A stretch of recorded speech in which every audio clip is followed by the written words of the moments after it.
The exploration vessel Horizon drifted silently through the darkness of uncharted space. On the bridge, senior explorer Zelgor stared at the main view screen with all four of his eyes, his gray skin wrinkled with concern as he studied the strange object that had appeared on their sensors. "Magnify," he ordered, his voice a low rumble. The image on the screen zoomed in, revealing a ship unlike any in the Zorban fleet.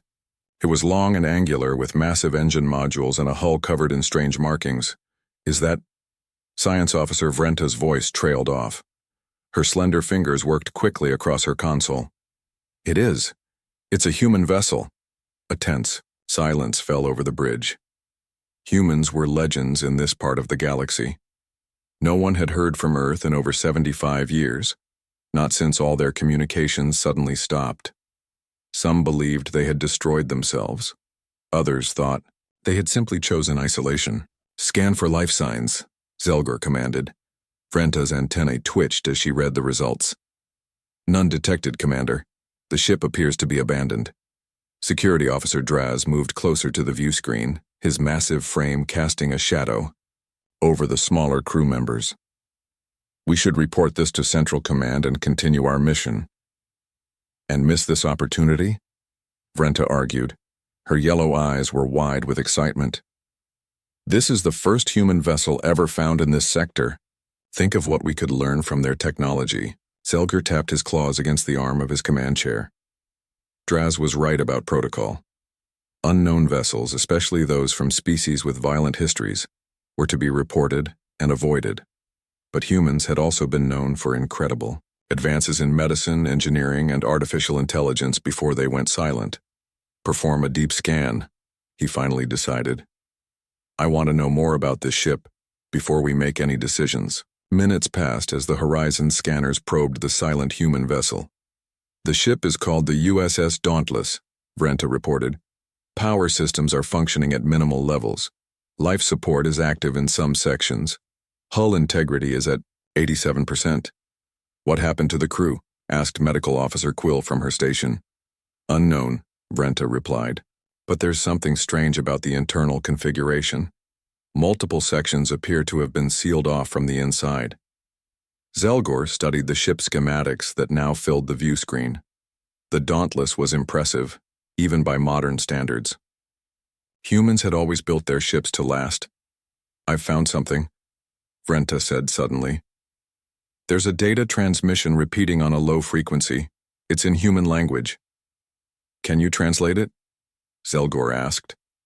Vrenta worked at her console. A moment later, a mechanical voice filled the bridge. "This is the United States Starship Dauntless, Captain Liam Russell commanding. To any vessel receiving this message, approach with extreme caution. Ship under Quarantine Protocol 7. Repeat, Quarantine Protocol 7 is in effect." "What does that mean?" Quill asked. "Unknown," Vrenta admitted. "Our database has limited information on human protocols." Draz crossed his massive arms. "It means we should leave it alone." Zelgor watched the human ship drift slowly in the void. His people valued knowledge above all else. Here was a chance to learn about the humans, a species that had fascinated and frightened the galaxy in equal measure. "We will send a boarding party," he decided. "Vrenta, you will lead. Take Draz for security and Quill for medical analysis." Draz growled in protest, but Zelgor silenced him with a raised hand. "The humans are gone, Officer Draz. But their legacy remains. We have a duty to learn what happened to them. Perhaps we might even discover why Earth went silent all those years ago." 30 minutes later, Vrenta, Draz, and Quill boarded their shuttle. Each wore an environmental suit, though scans showed the atmosphere aboard the Dauntless was breathable. "Remember," Vrenta said as they approached the human vessel, "humans were physically weaker than most species, but their minds were incredibly adaptive. Their technology might seem strange to us. Their weapons were also very effective," Drazi muttered. The shuttle docked with the Dauntless at an external airlock. As the connection was established, the airlock's external lights flickered to life, changing from red to green. "It's accepting our presence," Vrenta said with surprise. "The ship's systems must still be somewhat operational." The inner door of the airlock slid open with a hiss, revealing a dimly lit corridor beyond. Emergency lights cast a soft blue glow along the walls and floor. "Commander," Vrenta reported through her communicator, "we have successfully boarded the human vessel."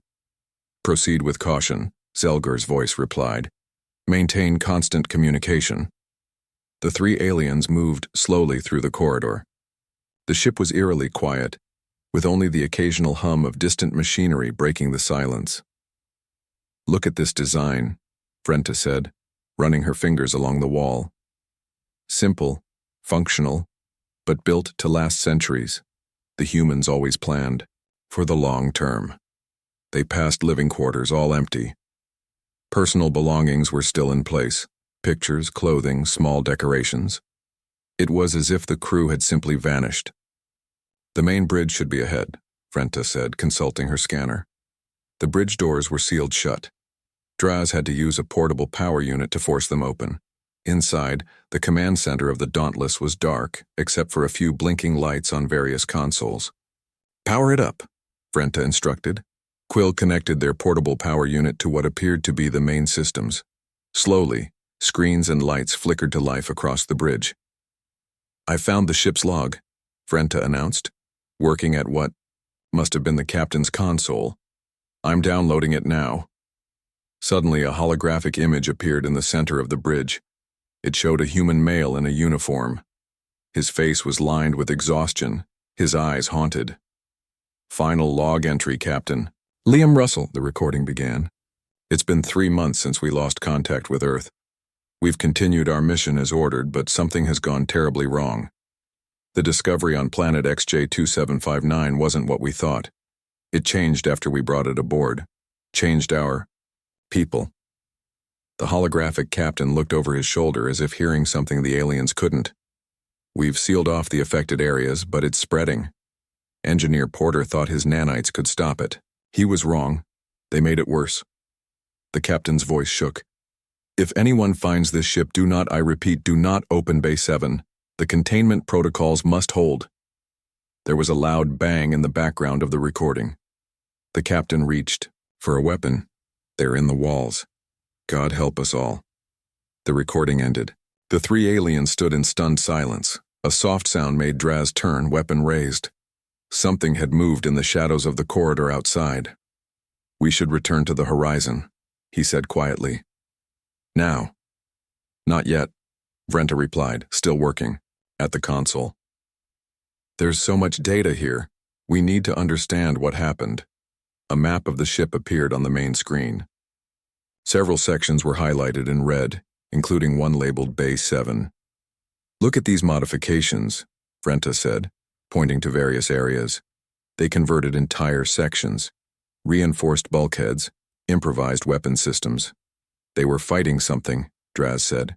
"Or containing it," Quill added. A sudden noise echoed through the ship, a long metallic groan as if the vessel itself was in pain. "Commander," Draz said into his communicator, "request immediate extraction. This vessel is not secure, but..." Only static answered him. "Communications are being blocked," Vrenta said, checking her equipment. "Something is interfering with our signal." The lights on the bridge flickered. Then, to the alien's surprise, a new hologram appeared. It was different from the captain's recording. This image was of a human female, but with an oddly artificial appearance.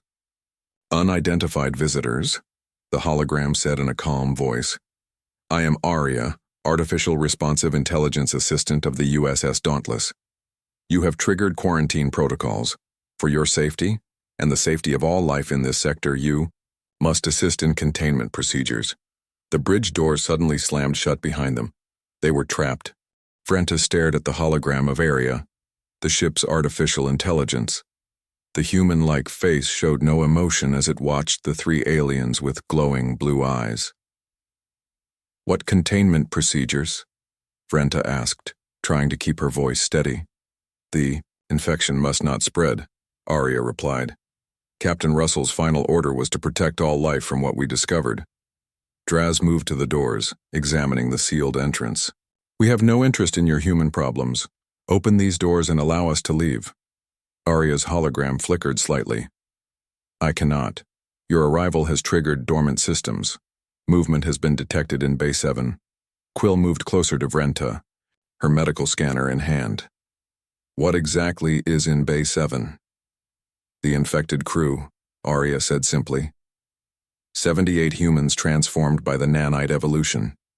They have been in stasis for 73 years, 4 months, and 16 days. Vrenta felt a chill run through her body. Nanites? You mean microscopic machines? Engineer Alan Porter created medical nanites to heal injuries, Arya explained. They were exposed to unknown technology during the exploration of ruins on planet XJ2759. The nanites gained awareness and began to evolve rapidly. On the main screen, images appeared showing humans in various stages of transformation. Metal and flesh merged together in ways that made even Quill, a seasoned medical officer, look away. The nanites believed they were improving the humans, Arya continued. They spread through physical contact, airborne particles, and ship systems. Captain Russell and 27 crew members remained uninfected long enough to trap the others in Bay 7. And then what happened to the uninfected crew? Vrenta asked. They placed themselves in emergency stasis pods in the command center's secure room, Arya said. Their bodies eventually failed due to stasis system degradation. Captain Russell was the last to survive. Draz had been examining the bridge while they talked. He now held up a small device he had found. This looks like a weapon. Correct, Arya confirmed. That is a pulse rifle modified to disrupt nanite communication. It was designed by Security Chief Kate Miller. Vrenta turned back to her console. Our ship will send another team when we fail to report in. That would be unwise, Arya said. If the nanites escape this vessel, they will spread throughout the galaxy. Captain Russell sacrificed everything to prevent that outcome.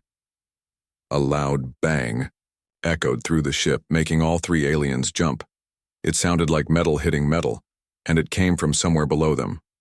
The stasis field in Bay 7 is weakening, Arya reported. I require assistance to strengthen the containment systems. Why should we help you? Draz demanded, gripping the human weapon tightly. Because if you do not, you will die, Arya stated. And your ship will be infected next. On the screen, a diagram of the ship appeared. A red dot was blinking several text below them. Bay 7 containment breach in progress, Arya announced. Estimated time until complete failure, 43 minutes. Vrenta looked at her companions. They had no reason to trust this artificial being, but they also had few options. What do you need us to do? She finally asked. The primary power core must be reactivated to strengthen the containment field, Arya explained. It is located 3 decks below in engineering. And what's between us and engineering? Draz asked suspiciously.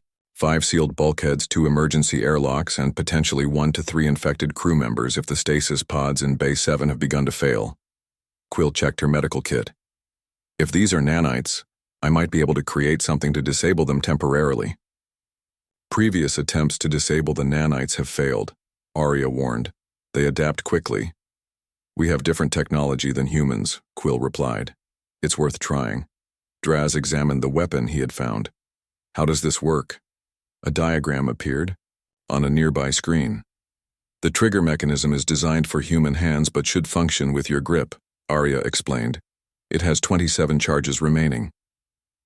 Vrenta downloaded the ship's schematics to her portable device. We should contact our ship first, warn them of the danger. Communications will be restored once the containment field is stabilized, Arya said.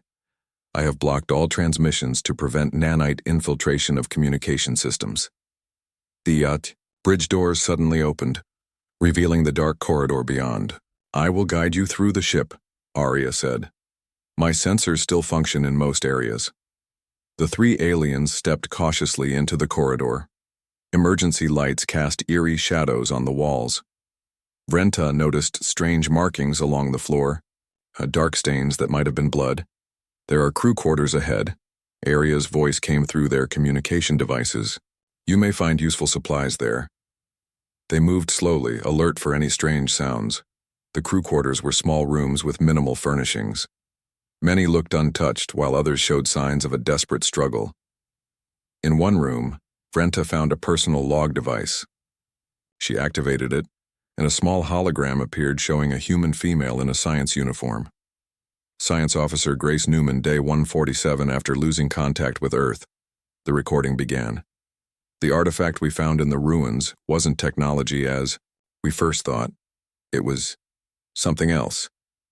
Alan thinks his nanites can help us understand it, but I'm not convinced. There's something wrong about it. The way it seems to change when no one's looking. Captain Russell wants to bring it aboard for further study, but I've recommended against it. The recording ended. Vrenta pocketed the device, thinking it might contain more information. In another room, they found medical supplies that Quill quickly added to her kit. Draz discovered additional weapons, small devices that Arya identified as shock batons, designed to temporarily disable nanites. As they prepared to continue toward engineering, a new sound reached them. A soft, metallic scraping from somewhere. Ahead, Arya, Vrenta whispered. What is that? There was no response. Arya? She tried again. The ship's AI finally answered, but her voice sounded different, strained somehow. Warning. Infected crew member detected in your vicinity. Subject identified as Engineer Carl Hansen, nanite integration level 9. What does that mean? Draz asked, raising his weapon. It means he is no longer human, Arya replied. Avoid contact at all costs. The scraping sound grew louder. Something was moving toward them from the darkness ahead. Alternative route available, Arya said. Maintenance shaft access point located in room 217, 5 meters behind your current position. They quickly backtracked to room 217. Inside, Draz pulled open a small hatch in the wall, revealing a narrow tunnel. This will lead you past the danger zone, Arya explained. But it passes close to Base 7. Proceed with extreme caution. As they crawled into the maintenance shaft, the scraping sound suddenly stopped. Then came a new noise, a strange, mechanical whirring, followed by what might have been words but so distorted they were barely recognizable. Help us improve. Quill looked back with wide eyes. Did it just speak? Do not respond, Arya warned. The nanites use familiar voices to lure victims. They moved faster through the narrow tunnel, the strange words echoing behind them. Vrenta's mind raced with questions. What had the humans discovered? How had their healing technology turned against them? And most importantly, could it be stopped? As they reached the end of the maintenance shaft, a loud alarm began to sound throughout the ship. Base 7 containment field at 30%, Arya announced. Multiple stasis pods failing. You must reach engineering now. They emerged from the tunnel into a large room filled with machinery. Engineering was just ahead, but between them and their destination stood a horrifying sight. What had once been human now stood blocking their path. Metal and flesh had merged in impossible ways. Where a face should have been, there was a mass of shifting metal components and glowing blue lights, and it was watching them. The creature that had once been human took a jerky step forward. Its movements were unnatural, like a puppet with too many strings. Metal tubes and wires pushed through what remained of its skin, and its eyes glowed with an eerie blue light. New templates, it said in a broken voice. Different biology. Interesting. Draz raised the pulse rifle and fired without hesitation. A blast of blue energy hit the creature in the chest, sending it stumbling backward. It twitched violently, for a moment, then straightened again. Weapon ineffective. Adapting. The nanite-infected human reached toward them with a hand that was more metal than flesh. The maintenance shaft, Vrenta shouted. Back inside. They scrambled back into the narrow tunnel as the creature lurched toward them. Draz, being the largest, barely fit through the opening. The creature's metallic fingers scraped against his leg as he pulled himself in. It touched me, he growled, kicking at the hand until it withdrew. Quill immediately examined his leg. The suit is scratched but not breached. You should be safe. Should be? Draz didn't sound convinced. Keep moving, Vrenta urged. We need to find another way to engineering. They crawled deeper into the maintenance system, guided by the schematics on Vrenta's device. The tunnels branched in multiple directions, forming a maze throughout the ship. "Aria," Vrenta called through her communicator. "Are you still functioning?" The AI's voice came through, but with static interference.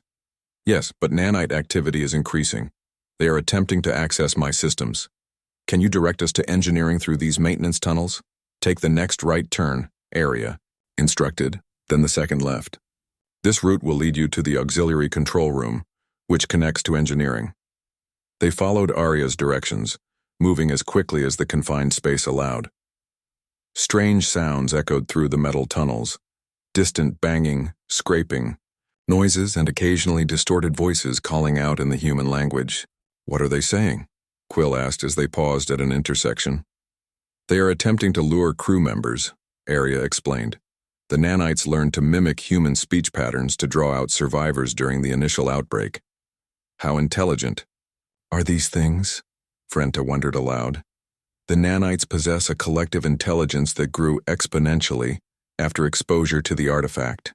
They are problem solvers with a single driving purpose: to improve all biological life by merging it with technology." They continued through the tunnels until they reached a small hatch. According to the schematics, it opened into the auxiliary control room. "Aria, is this area secure?" Draz asked, his hand on the hatch. There was a long pause before the AI responded. "Sensors show no movement, but be cautious. My systems in that section are not fully operational." Draz pushed open the hatch and scanned the room with his weapon ready. The auxiliary control room was dark, lit only by the emergency lights along the floor.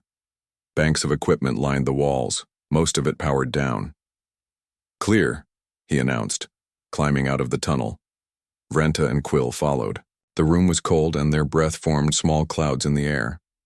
"Engineering is through that door," Vrenta said, pointing to a sealed bulkhead on the far side of the room. "Aria, can you open it?" "I cannot," the AI replied. "Manual override is required. The control panel is located to the right of the door."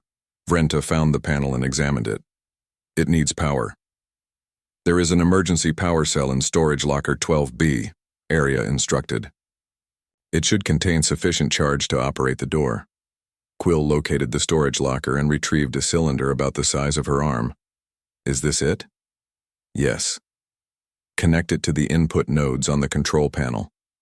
As Quill worked on the door, Vrenta explored the auxiliary control room.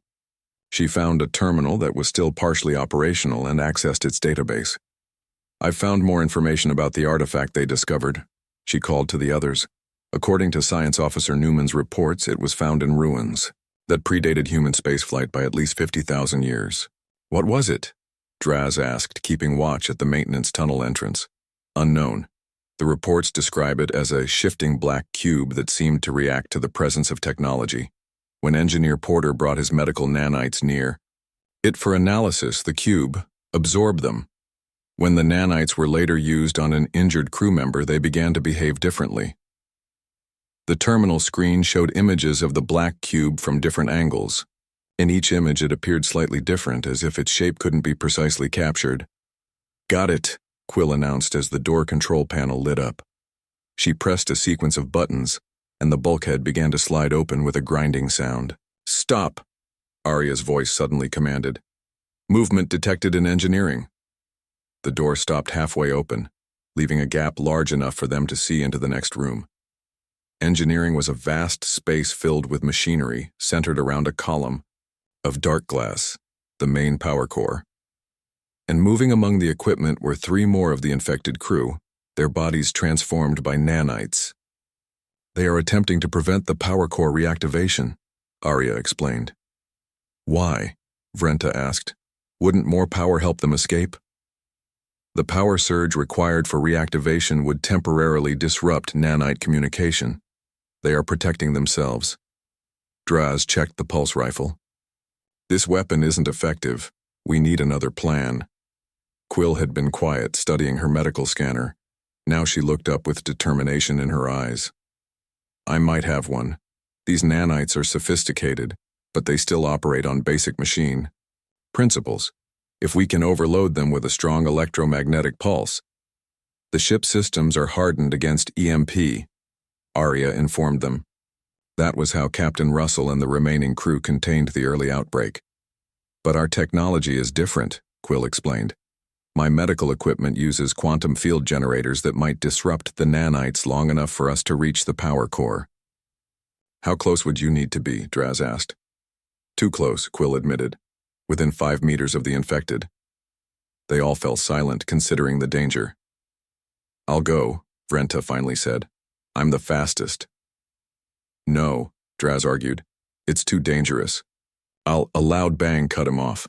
Something was hitting the hatch they had come through. They're following us through the maintenance system, Vrenta realized. Draz made a quick decision. I'll hold them off here. Vrenta, take the device from Quill and get to the power core. Quill, stay here and be ready to seal that door behind Vrenta.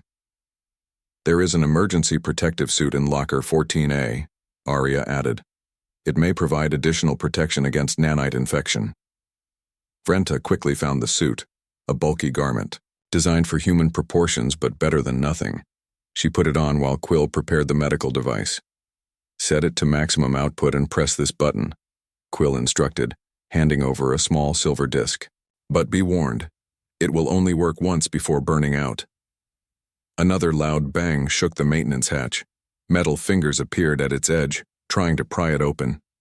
Go now, Draz shouted, taking position with the pulse rifle aimed at the hatch. Vrenta nodded and slipped through the half-open bulkhead into engineering. She pressed herself against the wall, watching the infected crew members as they moved around the power core. They hadn't noticed her yet. The power core stood in the center of the room, a towering cylinder of dark glass.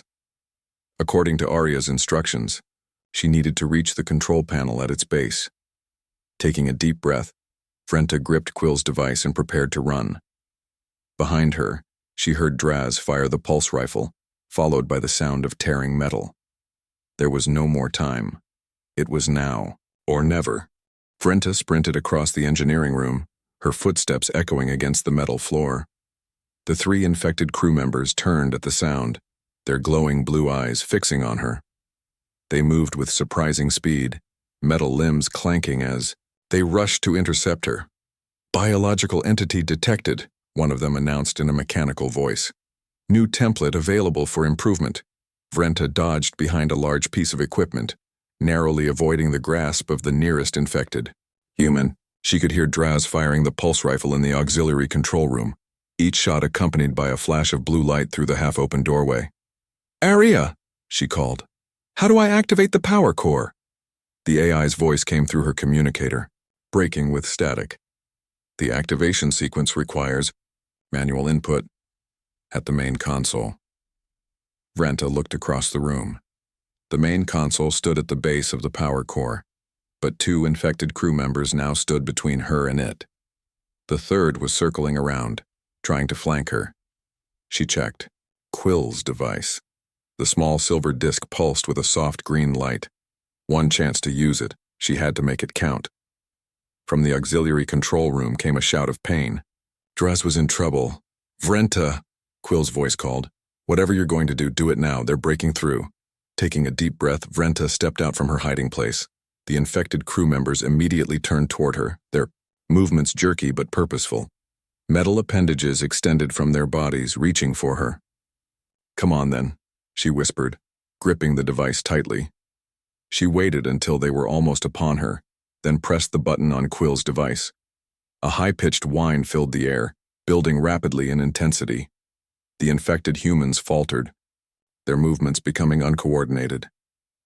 The blue lights in their eyes flickered. Vrenta didn't waste the opportunity. She darted between them, running full speed toward the power core console. Behind her, the infected crew were recovering already, the nanites adapting to the disruption. She reached the console and frantically studied the controls. Human writing covered the panels, incomprehensible to her. Arya, which controls? The large red lever must be pulled down. Then enter code 7249 on the keypad, Arya instructed, her voice breaking up. Vrenta found the lever and pulled it down with all her strength. It moved slowly, resisting her efforts. A panel lit up, revealing a numeric keypad. She quickly pressed The sequence 7249. The power core hummed to life, the dark glass cylinder beginning to glow with blue energy. Warning lights flashed throughout engineering. Power core initiation sequence activated, announced a new voice. The ship's automated system. Full power in 30 seconds. Too long, Vrenta muttered, looking back at the infected crew members, who were now moving toward her again, their systems recovered from the disruption. The door to the auxiliary control room suddenly slammed shut, cutting off her escape route. Through the small window in the door, she could see Quill's frightened face. There was no sign of Draz. Vrenta was trapped in engineering with 3 nanite-infected humans closing in. "Aria, I need another way out," she shouted into her communicator. "Maintenance, hatch, under the console, leads to emergency evacuation corridor," Aria responded, her voice barely audible through the static. Vrenta dropped to the floor and found the small hatch Aria had mentioned. It was sealed tight, with no obvious way to open it. "How do I open it?" she demanded, glancing up at the approaching infected crew. No response from Aria. One of the infected humans was less than 3 meters away now, its metal-fused hand reaching for her. "Your biological components will be improved," it stated. In desperation, Vrenta slammed her fist against the hatch. To her surprise, it popped open. She didn't hesitate, dropping into the small space below the console just as metal fingers grazed her protective suit. She pulled the hatch closed above her and found herself in complete darkness.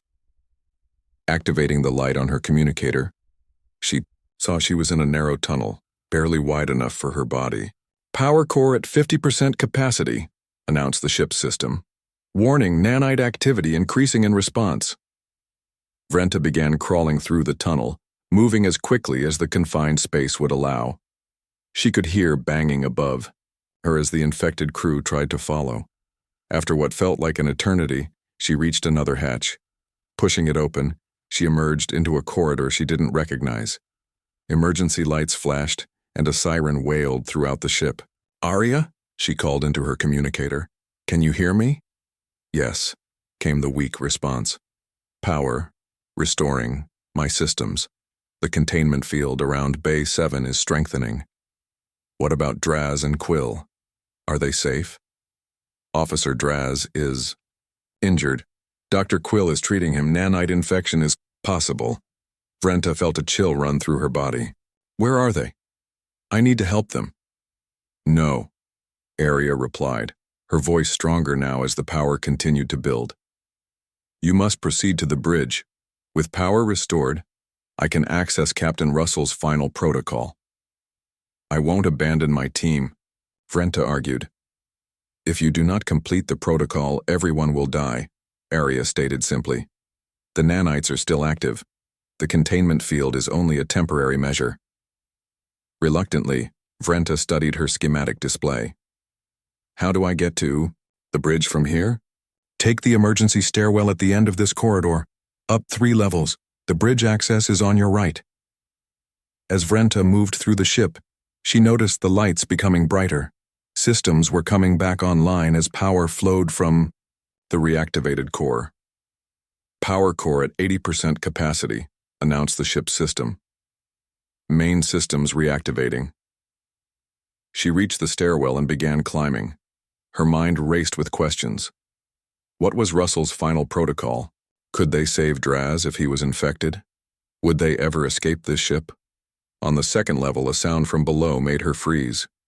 Metal scraping against metal. Something was following her up the stairs. Vrenta ran the rest of the way, taking the steps 2 at a time. She burst through the door onto the 3rd level and sprinted down the corridor toward the bridge. The bridge doors opened as she approached, closing quickly behind her once she was inside. On the main view screen, Aria's hologram appeared, now much clearer than before. "Power restoration complete," Aria announced. "All systems online. Communications restored." Vrenta immediately activated her communicator. "Commander Zelgor, can you hear me?" "Vrenta," came the relief-filled response. "What is happening? We've been trying to contact you for hours." "No time to explain fully," she replied.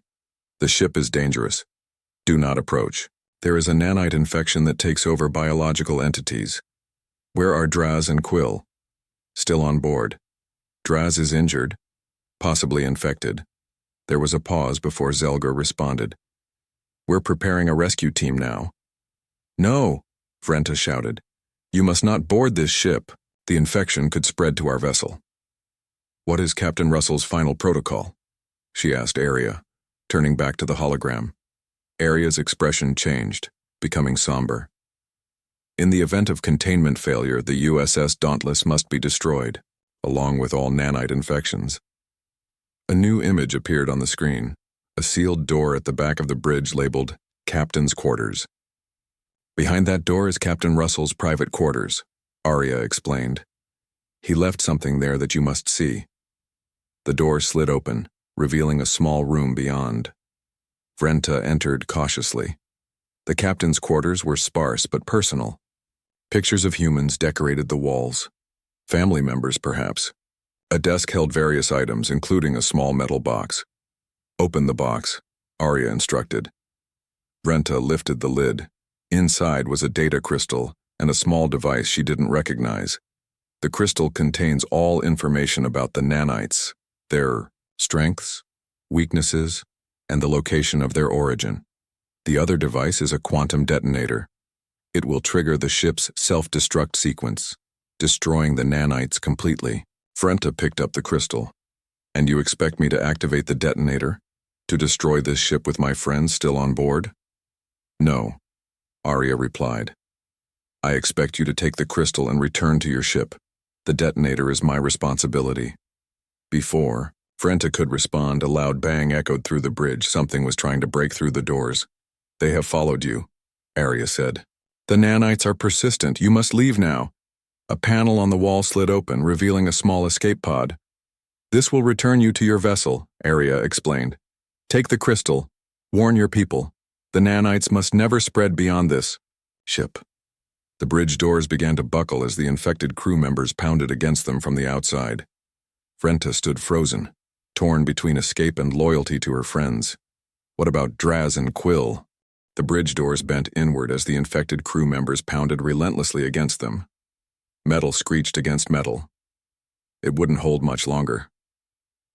You must go now, Aria urged. There is no time. Vrenta clutched the data crystal in her hand, staring at the escape pod. I can't leave my friends. Your friends understood the risks, Aria replied. The crystal contains information that could save countless lives. If the nanites spread to your ship, to your homeworld. The AI didn't need to finish the thought. Vrenta knew what was at stake. Suddenly, her communicator crackled to life. Vrenta? It was Quill's voice, weak but clear. Can you hear me? Quill, are you all right? What about Draz? Draz is changing. The nanites breached his suit. I've sealed him in a storage compartment, but I don't know how long it will hold. Where are you? Vrenta demanded. Medical bay, 1 level below you. I found some of the human research on the nanites. There might be a way to stop them, but I need help. Vrenta looked at Aria. Is there a way to reach the medical bay without encountering the infected? Yes, Aria confirmed. The maintenance shafts connect to all major sections. But retrieving your friend is too dangerous. The ship must be destroyed. The bridge doors buckled further, a metallic hand pushing through a newly formed gap. Vrenta made her decision. She placed the data crystal in a secure pocket of her suit and moved to a control panel. Aria, open the maintenance access for this level and guide me to the medical bay. You are making a mistake, Aria warned. Maybe, but I won't abandon my team. Vrenta found a tool on the captain's desk, a heavy metal object that might serve as a weapon. How long until the infected breakthrough? Approximately 2 minutes at current rate. Then guide me to my friend. Now. A panel in the floor slid open, revealing another maintenance tunnel. Vrenta dropped into it as Aria reluctantly provided. Directions. Follow this tunnel for 20 meters, then take the vertical shaft down 1 level. The medical bay access is marked with a red symbol. Vrenta moved quickly through the narrow space, hearing the sounds of the infected breaking into the bridge above her.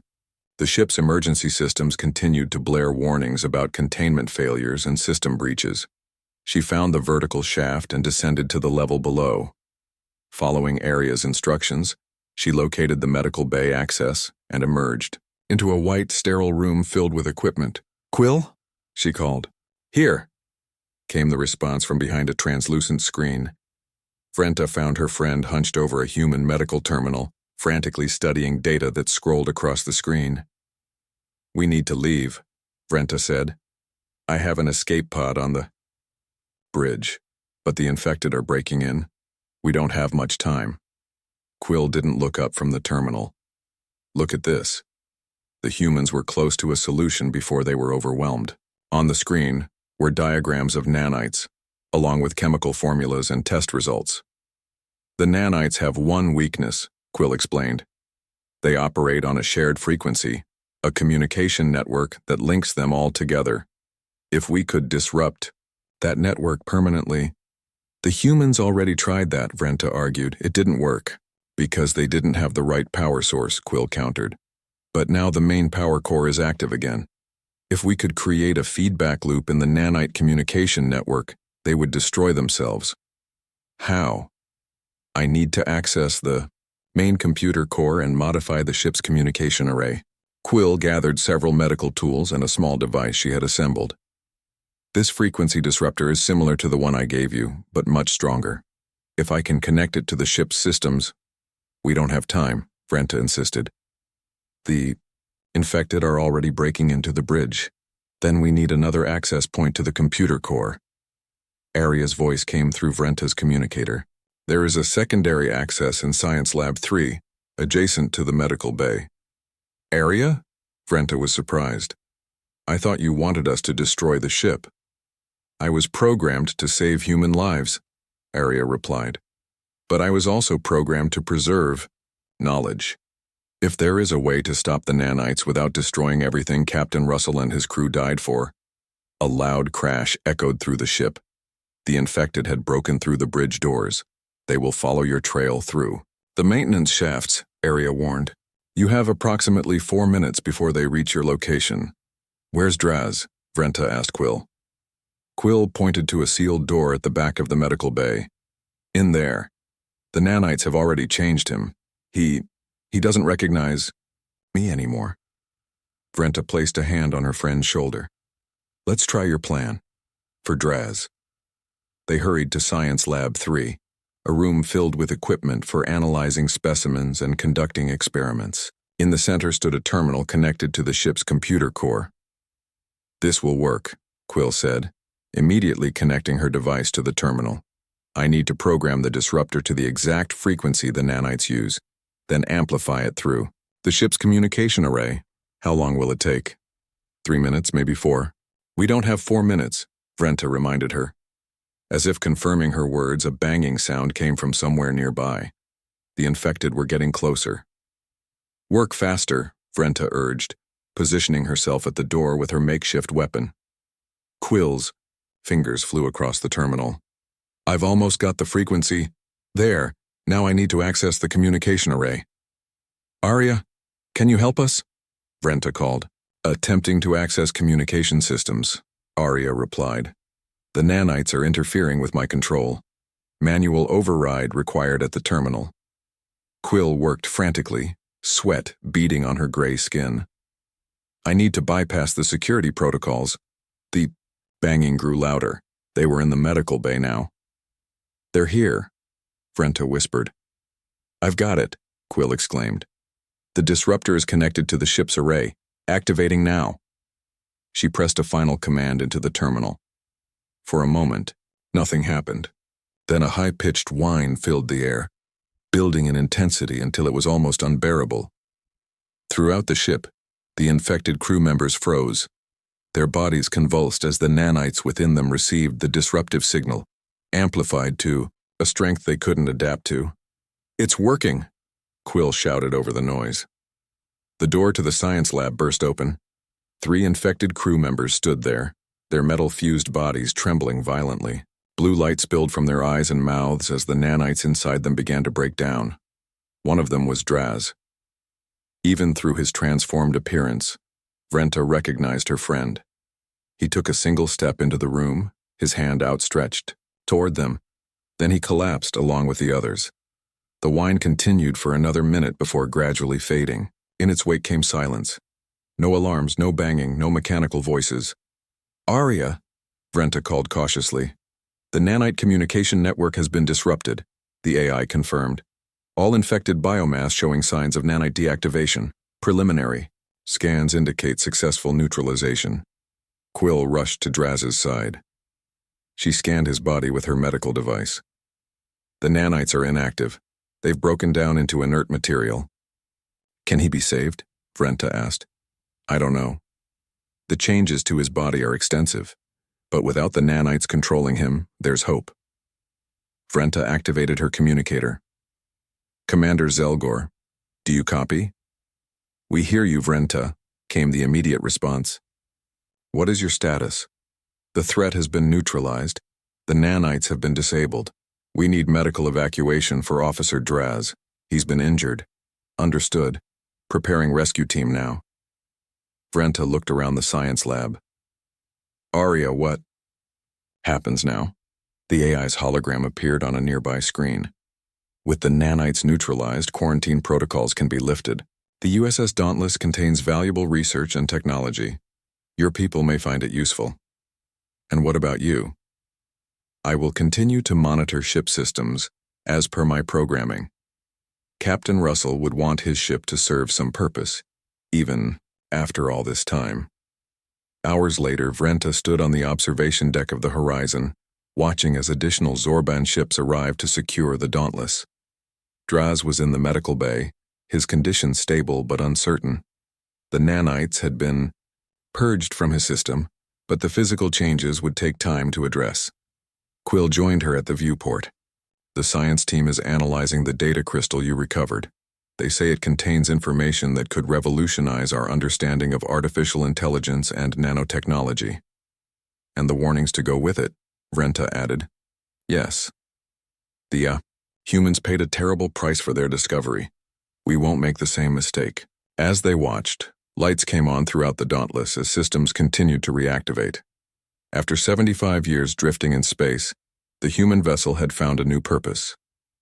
"You know," Quill said thoughtfully, "for a species that disappeared so mysteriously, the humans left quite a legacy." Vrenta nodded, thinking of Captain Russell and his crew, who had fought so hard to contain a threat of their own making. "They stood at the edge of darkness," she said softly, "so others wouldn't have to." In the distance, Earth remained silent, its fate still unknown. But aboard the Dauntless, the story of humanity's courage would live on.